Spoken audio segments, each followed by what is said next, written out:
Now we have a chance to catch up with reporter Andrew McCracken, who's just returned back from our province's political capital, Victoria. That's right, Jody. I just got back.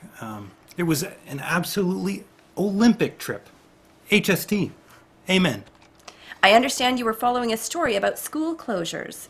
Why did you go to Victoria and not School District 57 Prince George's headquarters in Prince George? Right. Well, Jody, it's a little-known fact that education is actually the jurisdiction of the province.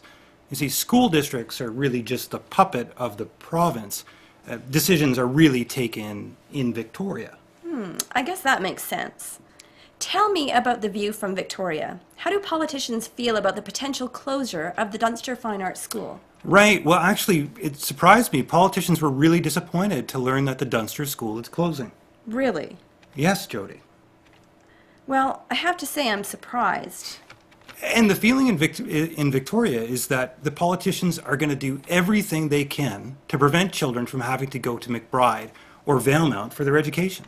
Well, that's certainly welcome news for Dunster parents. It is indeed, Jody. It's really good news for everybody. So, just to be clear, there is a will to keep the Dunster School open. No, not exactly.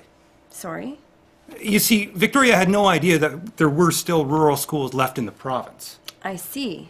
And the politicians were really rather disappointed to learn that rural schools were in this terrible predicament.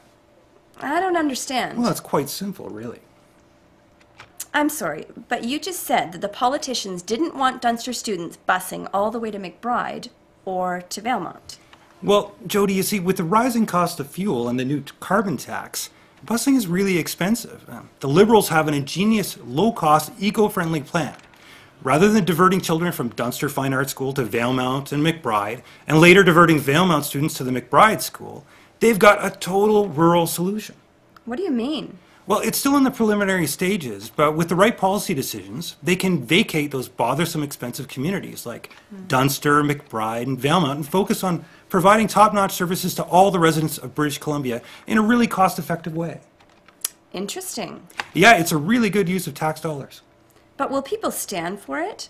Country folk seem so attached to their rural lives. How do they propose to get this past the citizens of British Columbia? Well, Jody, the details are still sketchy, but there's some talk of partially bankrupting the province with an extravagant sporting event that would literally force their hand into underfunding schools and healthcare, basically everything rural. An extravagant sporting event? That sounds controversial. Well, you would think it would be controversial, but actually they've been working towards a total rural evacuation for some time, and nobody really seems to mind.